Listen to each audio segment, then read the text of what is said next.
Ya, muy buenas tardes entonces a esta clase número 1 del preuniversitario de preparación ética.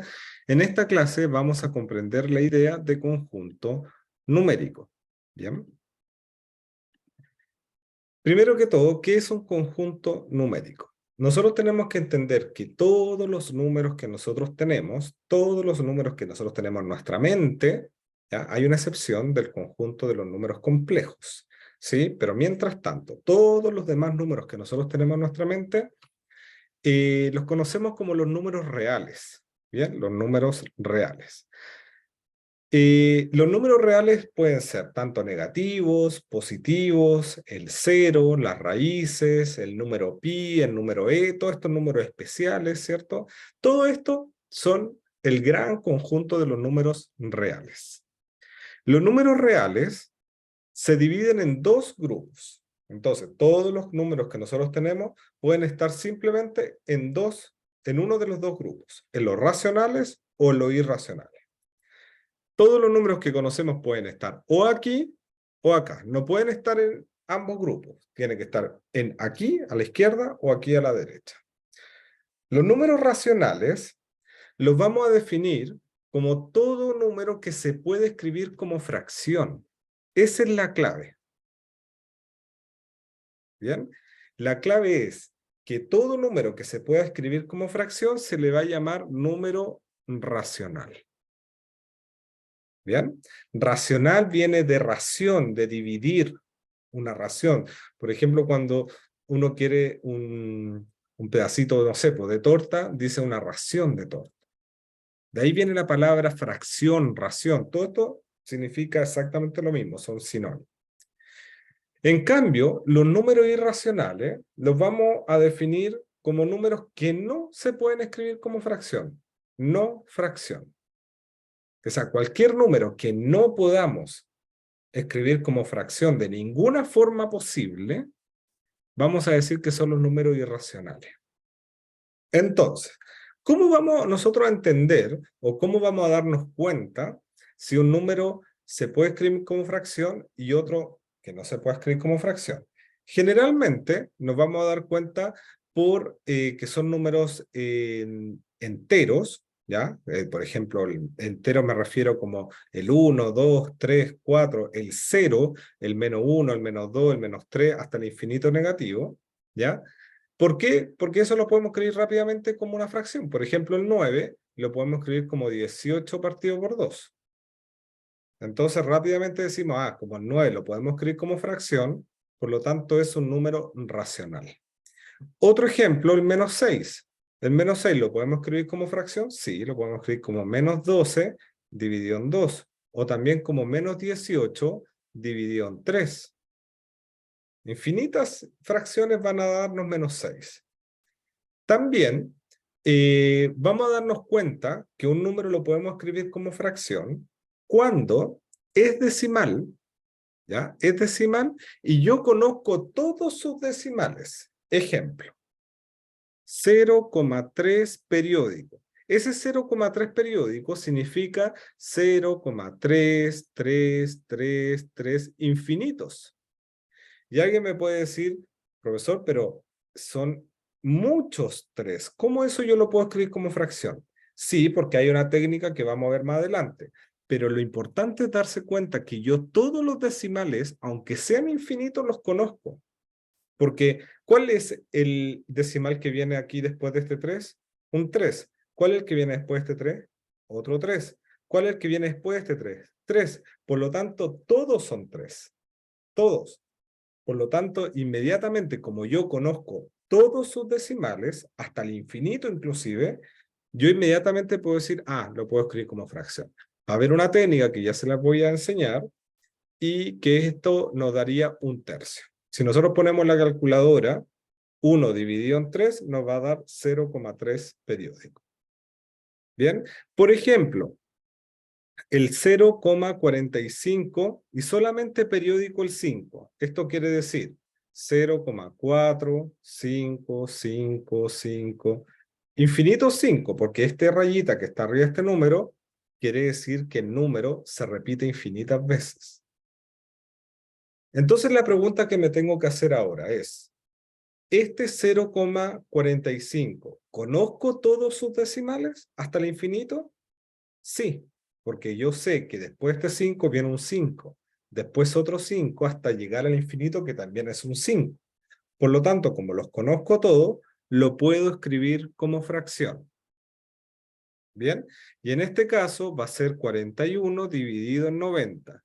Si nosotros ponemos en nuestra calculadora 41 dividido en 90, nos va a dar 0,45, pero solamente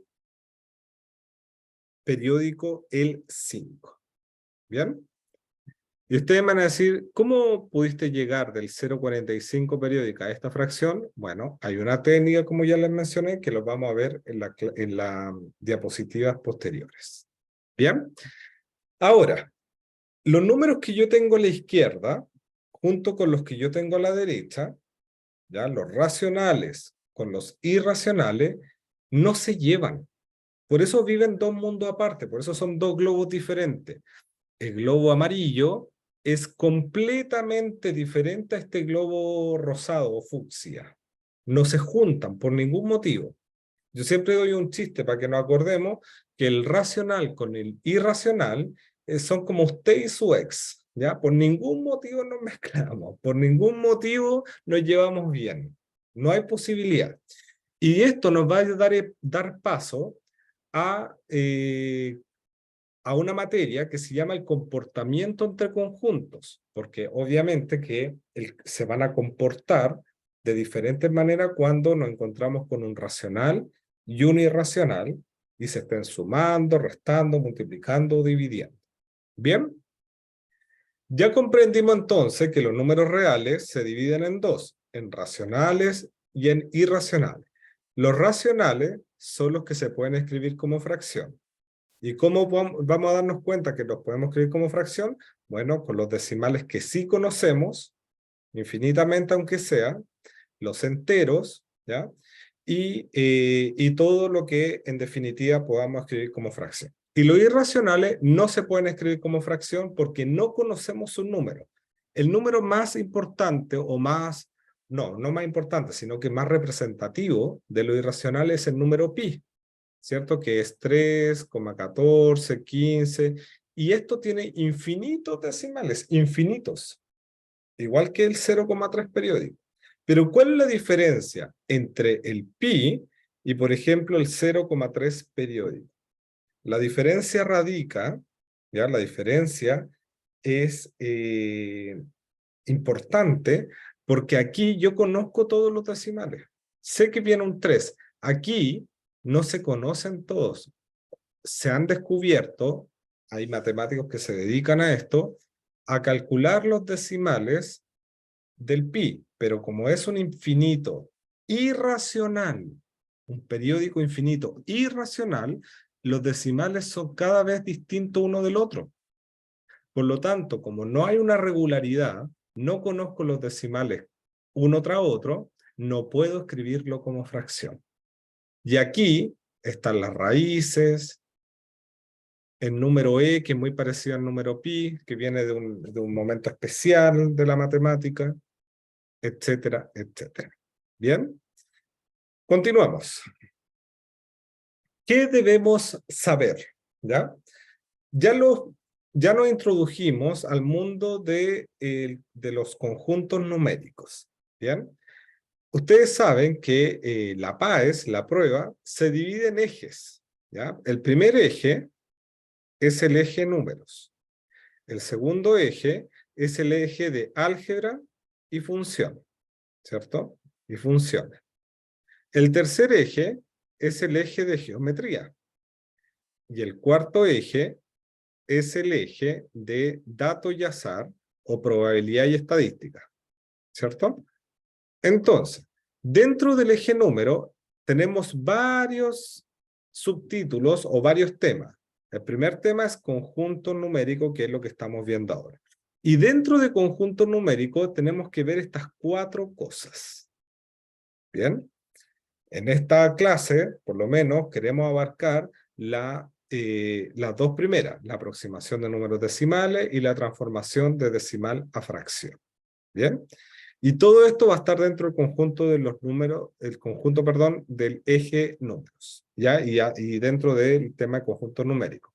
Después viene aquí porcentaje, que estaría dentro del eje número, ¿ya? Potencia y raíces, y así sucesivamente. Entonces, los 4 temas fundamentales del conjunto numérico es aproximación de números decimales, transformación de decimal a fracción, mínimo común múltiplo para sumar y restar fracciones y desarrollar problemas que tengan que ver con el mínimo común múltiplo, y por último, comportamiento entre conjuntos. A medida que avancemos en la clase, vamos a ver contenido y vamos a ver ejercicios, ¿ya? Para ver cómo desarrollarlos y cuál es la mirada que nosotros tenemos que tener respecto a él. Veamos transformación de decimal a fracción. Bien, aquí tenemos una siguiente tablita, que aquí voy a poner un 0 porque en la diapositiva se me borró ese 0, así que ahí lo tengo. Tenemos la siguiente tablita. En esta tabla vamos a hablar de la transformación de decimal a fracción, obviamente que vamos a hablar de los números racionales, ¿cierto? Porque si estamos hablando de fracciones, significa de que son números que se pueden escribir como fracción, por lo tanto estamos hablando del conjunto del globo amarillo. Entonces, dentro de los decimales, nosotros tenemos que ubicar 2 decimales. Los decimales finitos y los decimales infinitos. Los decimales finitos quiere decir de que el número en algún momento se acaba. Y los decimales infinitos quiere decir de que yo tengo decimales infinitos. ¿Bien? Veamos la siguiente regularidad. Miren cómo vamos a transformar estos decimales que son finitos, que se acaban en algún punto, a una fracción. 0,4 es 4 partido por 10. 0,43 es 43 partido por 100. 0,432 es 432 partido por 1000. Fíjese que yo tengo que poner el número en el numerador, es decir, arriba, y dependiendo de los decimales, es los ceros que yo voy poniendo en el denominador. Por eso, 0,4 pongo el 4 partido en un 10, porque solamente tengo un decimal finito. 0,43 pongo 43 arriba, pero tengo 2 decimales finitos, por lo tanto, 2 ceros o un 100. 0,432 pongo 432, partido en ¿cuántos decimales finitos? 3, por lo tanto voy a poner 1000. ¿Se dan cuenta la regularidad? Dependiendo de cuántos decimales finitos tenga, es cuántos ceros pongo en el denominador. Aquí va a cambiar un poquitito la cosa, pero bueno, no es tanto, va a ser muy simple igual. 1,4, pongo el número completo, 14, pero abajo solamente se cuentan, en el denominador cuando ponga 0, se cuentan los decimales. Por lo tanto, el 1 no lo cuento, por eso aquí no conté el 0 tampoco. Cuento solamente lo que está después de la coma. ¿Cuántos decimales finitos tengo después de la coma? 1. Por lo tanto, por eso va un 10. 2,43. Pongo 243 en el numerador arriba. Bien, 243. Y lo tengo que dividir por los decimales finitos que tenga. 1, 2. 2 decimales finitos. Bien, por eso son 100. Aquí, 13,256, pongo arriba 13.256, partido, ¿en cuántos decimales finitos tengo? 1, 2, 3. Por lo tanto, 1000. Va 1000 aquí. En resumen, en esta columna para calcular o para transformar de decimal a fracción, tengo que ver cuántos decimales hay, son cuántos ceros agrego en el denominador, siempre utilizando los múltiplos de 10. 10, 100, 1000. ¿Ya? Entonces, por ejemplo, si yo tuviese el siguiente decimal, 23,07315. Esto yo tendría que poner arriba en el numerador, 23.000, no, 230.000, perdón, 715, todo eso partido por, ¿cuántos decimales tengo finito? Hasta aquí llega, por lo tanto es finito, ¿cierto? 1, 2, 3, 4. 1, 2, 3, 4 y el 1 delante. Si yo pongo eso en la calculadora, 230.715 dividido en 10.000, me va a dar este numerito que es el 23,0715. Veamos ahora los decimales infinitos, ¿ya? Los decimales infinitos son estos decimales que se van repitiendo infinitamente después de la coma, y que además tienen arriba un sombrerito, ¿cierto? Una rayita, como se lo expliqué aquí anteriormente, por ejemplo el 0,3, el 0,45. Fíjense que el 0,3, después de la coma, el 3, no hay otro decimal que solo el 3, ¿cierto? Por lo tanto, a este le llamamos un decimal periódico. Periódico porque todo su decimal se repite. En cambio, en el 0,45, el 5 solamente es periódico y el 4 es un decimal finito, porque aquí se acaba. Por lo tanto, a este le llamamos semiperiódico. Semiperiódico. Y a este le llamamos periódico. Bien, la diferencia es que en el semiperiódico hay un decimal que no es periódico. En cambio aquí todos son periódicos. Bien, veamos entonces cómo tenemos que transformar de decimal, periódico, semiperiódico, a una fracción. Sigamos la regularidad, tal como le hicimos aquí, sigámosla acá.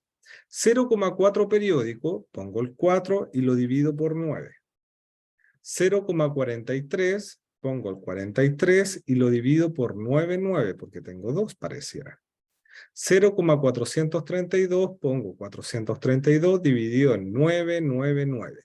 Fíjense que aquí estos decimales que se llaman infinitos periódicos, ¿ya?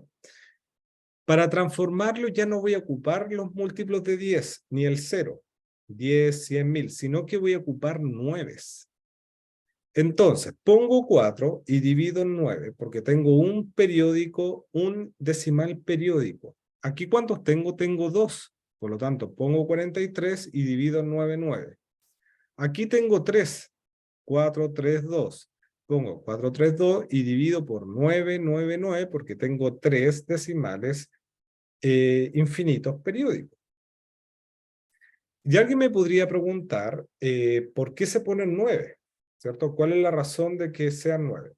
Hay una explicación, una demostración, que tiene que ver con la progresión geométrica, que es una parte del álgebra, que obviamente que no nos interesa meternos ahora, porque esta es una clase de números y es funcional solamente para la PAES.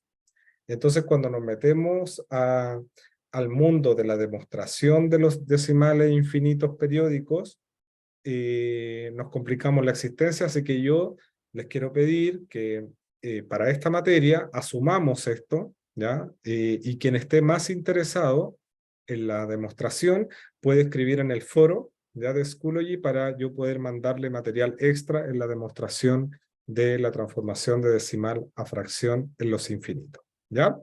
Pero lo que quiero que se queden hoy día es que este 4 periódico se pone 4 acá, dividido en un 9, porque es un solo decimal periódico. 43, periódico, el 43, pongo el 43 dividido en 9. 0,432, 432 dividido en 9, porque tengo 3.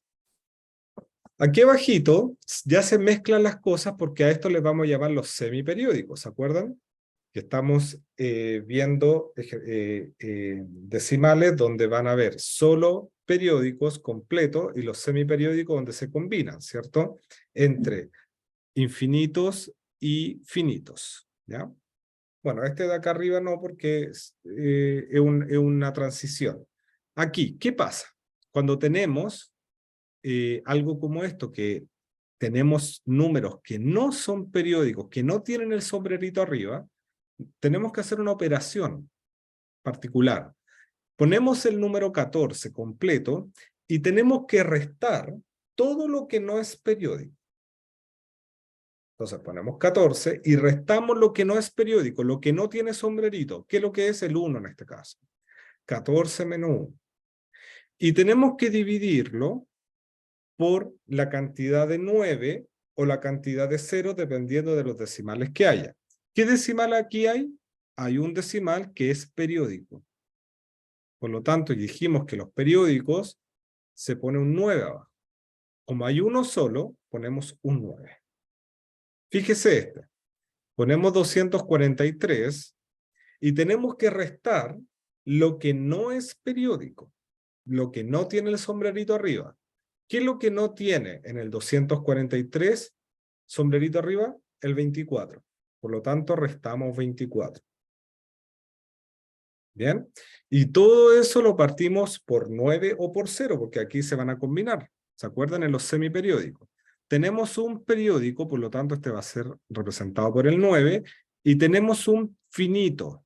¿Y el finito por cuánto lo representamos? Por el 0. Por lo tanto, vamos a poner un 9 y un 0. Fíjese acá, 13,256 y solo es periódico el 56. Entonces ponemos 13.256 y restamos lo que no es periódico. ¿Qué no es periódico aquí? El 132. Por lo tanto, restamos 132.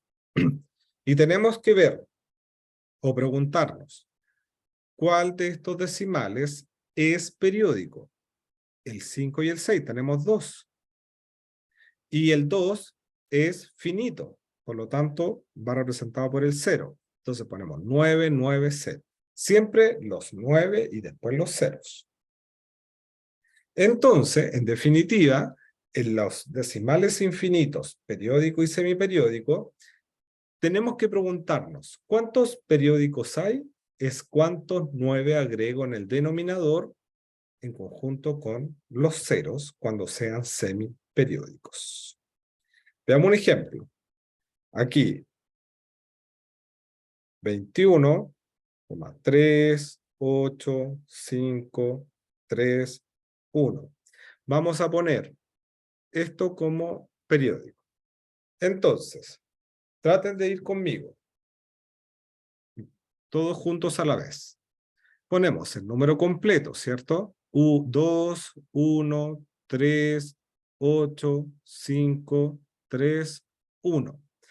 Y como están los números combinados entre los que tienen sombrerito y los que no tienen, tenemos que restarle todo lo que no es periódico. En este caso, 2, 1, 3, 8, 2138.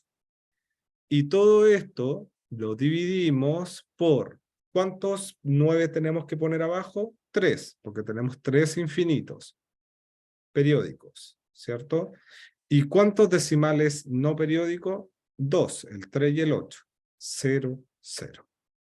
Entonces, bueno, si nosotros hacemos aquí la resta arriba, nos va a quedar un solo número acá arriba, dividido por 99.900. Si nosotros hacemos esa división en la calculadora, nos va a dar este numerito que está aquí.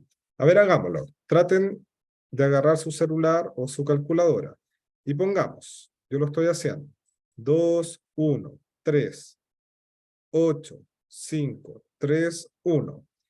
Y restamos 2.138. Eso nos da 2.136.393, ¿cierto? 2.136.393, dividido en 99.900. Entonces, ahora este número que nos dio acá arriba, dividámoslo por 99.900, y eso nos daría 21,38, 531, 53, y ahí se va repitiendo, se dan cuenta que el 531 infinitamente. Pueden poner su celular de forma horizontal y ahí se va a ir repitiendo, obviamente que el celular como no da todo, no puede dar todos los dígitos, el último número es posible que lo ponga como 2, como redondeo. Bien, que también vamos a ver eso. Bueno, veamos un ejercicio práctico, un ejercicio donde apliquemos algunas cosas de las que hemos estado viendo hasta ahora y donde aterricemos la materia, en definitiva, ¿cierto?, a la PAES. Que eso es lo importante, ¿cierto? Aterricemos nuestra ejercitación a propiamente tal la prueba. Bien. ¿Cuál de los siguientes números, ¿cierto? Dice, ¿cuál de los siguientes números multiplicados por 0,01 resulta la unidad? Bien. Entonces, esto es un ejercicio real, de una prueba real. Dice, ¿cuál de los siguientes números de estos, ¿cierto? De esta alternativa, multiplicado, ¿cuál de estos números multiplicado por 0,01 va a resultar la unidad? La unidad la vamos a considerar como el 1 porque es nuestra nomenclatura, ¿cierto? 1. Entonces, nosotros ya sabemos que este numerito, que es un decimal, lo podemos transformar a una fracción, ¿cierto? Entonces nosotros tenemos que poner el número que nos aparezca aquí, que es un 1, no hay otra cosa, y lo tenemos que partir por 9 o por ceros, en este caso por ceros, porque no hay nada periódico. Tenemos dos decimales finitos, por lo tanto va a ser 0, 0 y un 1 adelante. 1 partido por 100. 1 partido por 100 lo tenemos que multiplicar por alguno de estos números para que me dé 1. Y aquí entra a jugar un concepto que se llama el inverso multiplicativo. El inverso multiplicativo. Y el inverso multiplicativo nos dice lo siguiente, que si nosotros tenemos un número y lo multiplicamos por su inverso multiplicativo, el inverso multiplicativo siempre va a ser un número que el resultado me dé 1. Por lo tanto, voy a multiplicar por un tercio. ¿Por qué? Porque si yo tengo una fracción, este está partido por un 1 imaginario, y yo multiplico por su inverso, multiplicar una fracción es lo mismo que multiplicar hacia el lado directo. 3 por 1 es 3. Y 1 por 3 es 3, y eso me va a dar 1. Entonces, el inverso multiplicativo es muy fácil visualizarlo. Si yo tengo el 5, ¿cuál es el inverso multiplicativo? Un quinto. Y eso es 1. ¿Cuál es el inverso multiplicativo de 7? Es un séptimo. Entonces, si yo 7 por un séptimo lo multiplico, me da 1. El inverso multiplicativo, en definitiva, es el número que me ayuda a que mi resultado al multiplicarlo, a mi número al multiplicarlo, me dé 1. ¿Cuál es el inverso multiplicativo de un medio? En este caso está al revés, ¿cierto? Sería 2, y eso me daría 1. Entonces, fíjense que acá tengo 1 partido por 100. ¿Cuál es el inverso multiplicativo de 1 partido por 100? Porque así me da 1, sería 100 partido por 1. Es simplemente dar vuelta a la fracción. Por lo tanto, ¿por qué número tendría que multiplicar 0,01, que es 1 partido por 100, por 100? Porque 100 partido por 1 es 100.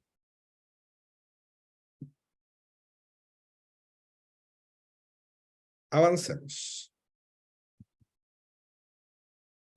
Otro ejercicio real, ya, de la PAES, en este caso también puede haber sido de la prueba de transición o de la PSU anteriormente, pero bueno, todo en la línea de lo que pregunta el DEMRE. Dice, el cuadrado de un tercio más 3 es igual a, aquí tenemos que el cuadrado de esto, o el cuadrado de algo, significa poner un elevado a 2 arriba. El cuadrado de algo significa un a elevado a 2, y ese a elevado a 2, ese algo, digamos, es lo mismo que decir a por a. Entonces, si yo digo el cuadrado de 5, quiero decir 5 elevado a 2, y eso es 5 por 5. El cuadrado de 8 quiere decir 8 elevado a 2, 8 por 8. El cuadrado de 10, 10 elevado a 2, 10 por 10. Entonces, el cuadrado de esta suma, ¿cierto?, es igual a ¿qué cosa? Primero, tenemos que resolver lo que está dentro del paréntesis. ¿Cómo vamos a resolver una suma de fracción? Una suma de fracción se resuelve con el famoso mínimo común múltiplo. nosotros no lo hemos visto todavía, por lo tanto, lo voy a explicar no como mínimo como múltiplo, sino como una forma, una herramienta que se conoce como dejar igual los denominadores. Este 3 tiene un 1 imaginario abajo. Entonces, si yo soy capaz de dejar iguales estos numeritos de aquí abajo, entonces si este es 3, este es 1, este 1 lo voy a multiplicar por 3, porque si este 1 lo multiplico por 3, aquí abajo me queda 3 y voy a poder desarrollarlo muy fácilmente.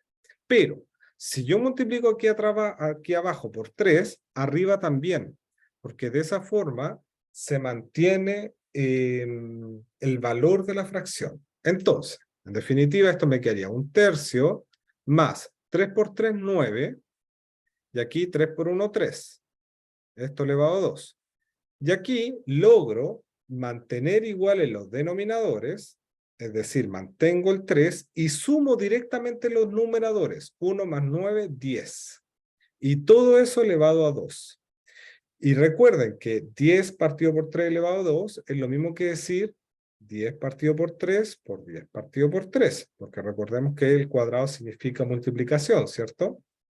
Entonces, 10 por 10, la multiplicación de fracciones directa es hacia el lado. 10 por 10, 100, y 3 por 3, 9. Por lo tanto, el resultado del cuadrado de 1/3 más 3 es igual a 100, partido por 9. ¿Bien? Avancemos. Vamos a ver aproximaciones. Esto ya lo último de la clase de hoy día. ¿Ya? Estas son las dos importantes. ¿Ya?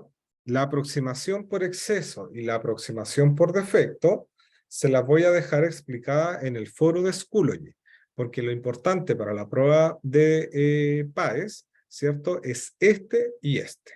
¿Ya?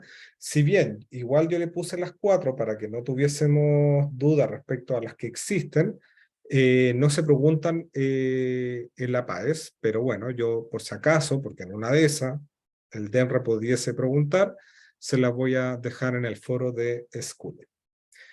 La aproximación por redondeo y el truncamiento son formas de acortar un número. ¿Se acuerdan que nosotros recién hicimos un ejercicio por el celular? ¿Cierto? Que era la división. Y si nosotros nos fijábamos, el celular, como no puede poner infinitamente los decimales, cortó el número y lo aproximó el último a 2. Hizo una aproximación por redondeo. La aproximación por redondeo dice, debo aumentar el número si el siguiente dígito es 5 mayor. Mantengo el número si el siguiente dígito es menor a 5. Por ejemplo, tengo el 523,648. Para eso me tengo que saber el nombre de las posiciones.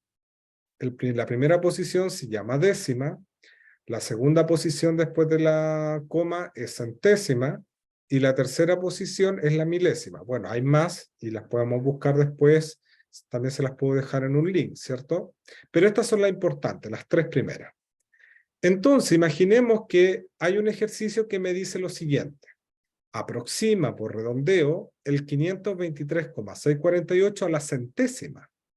Quiere decir que yo me voy a parar aquí, a la centésima, y por instrucción de la aproximación por redondeo me dice, tienes que mirar hacia el lado y ver si el numerito que está al lado es igual o menor a 5. En este caso, perdón, es mayor o igual a 5 o menor a 5. En este caso nos damos cuenta que es 8, que es mayor a 5. Como es mayor a 5, al aproximar por centésima el 523,648, ese 4 va a pasar a ser 5. Por lo tanto, la aproximación por redondeo a la centésima de este número quedaría 523,65. Porque el número que viene después es menor a 5, que sea mayor a 5. Veamos otro ejemplo utilizando aproximación por redondeo. Imaginemos que usando este mismo numerito, el 523,648, pero ahora me dicen aproxima por redondeo a la décima. Entonces yo me paro aquí en la décima. Y me pregunto si el numerito que está aquí al lado es igual o mayor a 5 o menor a 5. Y aquí me doy cuenta que el numerito que está al lado del que me están pidiendo es menor a 5, es 4. Por lo tanto, este 6 lo tengo que dejar igual. No lo tengo que aumentar ni disminuir, lo dejo igual. Por lo tanto, aproximar por redondeo a la décima el 523,648 es 523,6. ¿Bien? Y el truncamiento es mucho más fácil. Mucho más fácil. ¿Por qué? Dice, debo cortar donde me estén enunciando, sin importar lo que viene después de ese número. En el truncamiento no me importa para nada si el numerito que viene al lado es mayor, igual o menor a 5. Me da exactamente lo mismo. Por ejemplo, aproxima por truncamiento el 523,648 a la centésima. Entonces me paro en la centésima y no me importa lo que venga al lado. Por lo tanto, me quedaría 523,64 al aproximar el 523,648 a la centésima. No me importa lo que venga al lado, si es mayor, igual o menor a 5. Lo mismo, si me dicen por truncamiento el 523,648 a la décima, me paro en la décima y no me importa lo que venga después. Sería 523,6. No me importa en absoluto. Como ya les dije, la aproximación por exceso y la aproximación por defecto se los dejo explicado en el foro de Schoology. Veamos un ejercicio donde apliquemos la aproximación por redondeo y la aproximación por truncamiento. Este es el último ejercicio que vemos en la clase de hoy día. Dice, si n es igual a 2,04, aquí está, y p es igual a 2,03, ¿cuál de las siguientes afirmaciones es verdadera?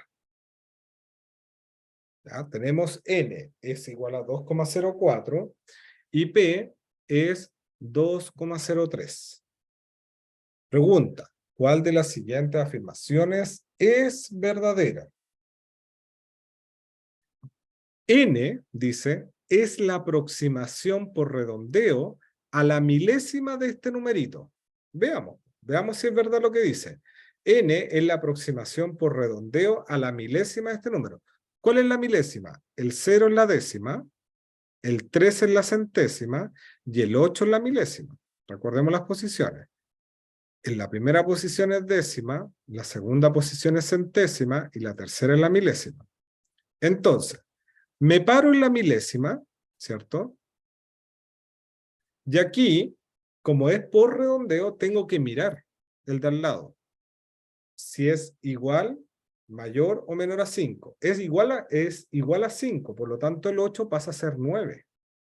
Por lo tanto, este número, el 2,03851, aproximado por redondeo a la milésima, es igual o aproximado a 2,039, porque el 8 pasa a ser 9, porque el numerito que está al lado es 5 o mayor. Si es 5 mayor, donde yo estoy parado, sí o sí lo tengo que aumentar en 1. ¿Este numerito es igual a n? Porque aquí dice n la aproximación por redondeo, ¿es igual a n? No, porque es 2,04. Falsa. Veamos la B. N es la aproximación por redondeo a la centésima de este número. Recordemos cuál es la posición centésima. Esta es la décima y esta es la centésima. Entonces me paro en el 3, como es por redondeo tengo que mirar, ¿cierto? Miro aquí. Ahí. Entonces, este numerito es mayor a 5. Como es mayor a 5, ese 3 va a pasar a ser 4. Por lo tanto, aproximadamente, por redondeo, a la centésima, este número pasa a ser 2,04. ¿Este número es igual a n? Sí. Por lo tanto, n, la aproximación por redondeo de este número, sí, verdadera. La B es la verdadera, la correcta. Veamos por qué la C, la D y la E son falsas. C dice, P es la aproximación por truncamiento, cambiamos aquí, truncar es cortar simplemente, a la milésima de 2,03851. La milésima, ¿cuál es? El 8. Y como es por truncamiento, no me importa nada. Por lo tanto, esto va a ser 2,038. ¿Eso es igual a P? No, porque P es 2,03. Falso. P es la aproximación por redondeo a la centésima de 2,03851. La centésima es 3. Como es truncamiento, no me importa nada. Por lo tanto, esto sería, ¿cierto? Ah, perdón. Me equivoqué porque es por redondeo, no por truncamiento. Ahí sí. Ya, P es la aproximación por redondeo a la centésima. Entonces la centésima es el 3. Tengo que mirar, ¿cierto? Como esto es mayor a 5, ese 3 va a pasar a ser 4. Por lo tanto, esto es 2,04. P es 2,04, no es 2,03, falso. N es la aproximación por truncamiento a la centésima. La centésima es el 3. Como es truncamiento, borramos todo lo que viene después, y esto sería 2,03. N es 2,03, no es 2,04. Por lo tanto, la alternativa correcta sería la B, porque N es justamente la aproximación por redondeo a la centésima de este numerito. ¿Bien? Bueno, antes de despedirnos, ¿qué aprendimos hoy? Comprendimos la idea de conjunto numérico. ¿Bien? Muchas gracias por asistir a esta clase de preparación ética. Puede tener más información en preparacionética.cl.